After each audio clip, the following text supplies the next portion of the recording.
Alright folks, today I'm going to be making the Omniwrench 12,000 from Ratchet and Clank, which is this thing from this game. Okay, starting off, the first part to make was this. I call it the head. And for that, I stacked 6 layers of 10mm foam, and then took it to the bandsaw and cut it to shape. Then using my Dremel, I smoothed everything down and created all the bevels. This time using 4mm foam, I glued on the plates, I guess you could call them. Now for this next part, the plates were already glued on, so I didn't want to take my X-Acto knife and like cut holes out of it or anything. And then do what I usually do for screws and rivets and whatnot, which is take an acrylic gem and then just glue it in place. So I was like, screw it. And I went with this method instead. I took my Dremel and installed a small sanding bit and then kind of pressed it in vertically onto the plate itself. I think they turned out quite nicely. Then it was time to move on to this part of the head, which I call the vents. Because in any event, that's just what they look like, in my humble opinion. But this was also a piece that featured cast resin, and at the time, I didn't know the first thing about it. But I did know you had to start with a part that you could duplicate. And for this part, I took a piece of scrap acrylic that was a 1/2 inch thick, and took it to the bandsaw, cutting out a 3x2 centimeter rectangle, and then cutting on the angles to make it like a trapezoid. And the next thing to do was to make the mold itself. For this I used silicone. It took me 3 attempts to get this right. And yeah, my first 2, they failed pretty miserably. So much so, I actually thought it was a good idea to put the silicone through a funnel. For whatever reason. Like, what idiot does that? Anyway, the 3rd attempt I got it pretty decently though. Then, last thing to do was to actually make that part, to cast it. If I recall correctly, the amount of resin was about 5 milliliters, I think, for that one part anyway. Because these things, they take forever to cure. And for this prop I had to make 8 of those things. But once I had enough, I glued those cast resin pieces to pieces of foam that I had to cut, and after some time has passed, I made those vents. And as you can see here, the whole piece is magnetically detachable. So, while some of those pieces were curing, the next part of the prop I wanted to work on was the handle. To give the entire prop internal structure, I used a PVC pipe, and for the handle, of course, I wrapped on some 2mm foam. After gluing it on, there was a pretty ugly seam on it, so I just took some quick seal and filled that thing. It helps to have some kind of putty spatula, or something like what I have, which is actually used for paint, to make everything nice and smooth in the end. As for those little grooves in the handle, I marked them down and then just cut into the foam with my box knife, and I used a heat gun to expand those cuts to make it a little more prominent. Pretty simple stuff, nothing I couldn't handle. With the handle done, next thing to do was the cylinder. And because it's fairly thick, as you can see here, I wanted to use the thickest foam I had, which was 10mm. And so because it's 10mm, I couldn't just use measuring tape for that. So instead, I used this. It's a strip of 10mm foam, and I've marked where every inch is. I would have marked centimeters instead, but this pen isn't sharp enough for that. And you can see here I used Roman numerals because apparently I'm an old man, according to the basically 0 friends I have. But you can probably tell already by looking at this stupid face. Anyway, I measured the circumference and cut out a piece of 10mm foam for that. And instead of just wrapping that piece of foam around the pipe, I just went ahead and made the cylinder by gluing it to itself, and then just kind of had it slide on in place. And of course, there was the detail to do. For the detail layer, I just took a piece of 2mm foam that was the exact same dimensions as that 10mm piece. Then I cut out all those holes, I guess you could call them, and just glued it on, just like that.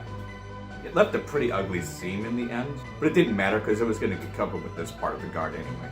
But before doing that, I needed to drill a hole in it so I could have something to thread the cable through, because there are LEDs in that part of the guard.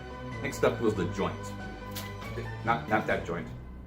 Anyway, this was a bit of a tricky one. So for the middle part, I glued together 3 layers of 10mm foam, and then I had to cut out this sort of H shape. And in the bottom portion is where the PVC pipe's gonna go, and the top is where the battery is gonna go. And that middle part was going to get sandwiched by 2 more pieces of 10mm. And after gluing those together, and cut it to make the shape of a trapezoid, and then that was pretty much done. And to give the thing more internal structure, because as you can see the 2 heads there, they're not connected by particularly thick parts. So I drilled a hole through the joint and through the PVC pipe, and inserted a pretty thin steel rod for those 2 heads to mount on. Also with this H-shaped part, I had to thread some cabling through it because of the LEDs on the guard, and that made that whole little part on the joint pretty complicated, if I do say so myself. Next thing to do was this little piece of detail work, namely this plate right here that goes on the joint beneath the core.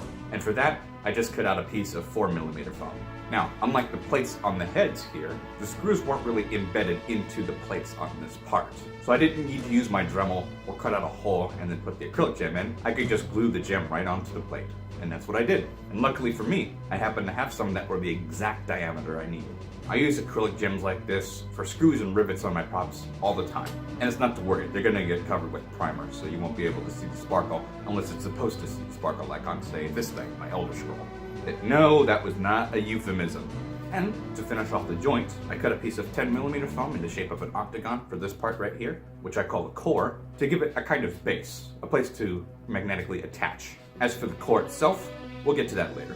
And with the joint pretty much done, it was time to go ahead and attach the heads. They have LEDs under them, so I gotta get some cabling through them. And you can see here, it had to go through 2 thick pieces of foam. That wasn't the easiest thing to accomplish. But once I got that done, it was just a matter of gluing it on and making sure that that steel rod gives that head the internal structure it needs. Now, for the core itself. And, like I said before, this is a part that's magnetically detachable. So for the part that comes off, to align perfectly with the joint, I put 2 magnets on the magnets of the joint, and then took the first layer of the core and kind of pressed it into those 2 magnets to leave this kind of footprint, which you can see here. And to make holes for those, because I was too damn lazy for my wood burner to heat up, even though it only takes like 3 minutes, I took a drill bit and then just kind of drilled it myself by hand. The holes weren't super clean, but they didn't really need to be because they were going to have magnets inside them anyway. And to give this part more toughness, I glued on a piece of Warbler thermoplastic. It also helps very much in keeping the magnets in place. Next thing to do was the little ridge that goes around the perimeter of the core. For this, I also used a piece of 4mm foam and just glued it on. And for the circular part in the middle, I just cut a styrofoam sphere in half and just glued that on. Now at the time, I thought this part was actually a hemisphere, but it's not, it's flat. So later in the video, you'll see that that part has been cut off. And you can see pretty clearly in this picture, it's not a hemisphere, it's flat. And because the ridge around the perimeter has bevels on it, I just took my Dremel and let it do its magic. And, as you can see here, magnets work like a charm.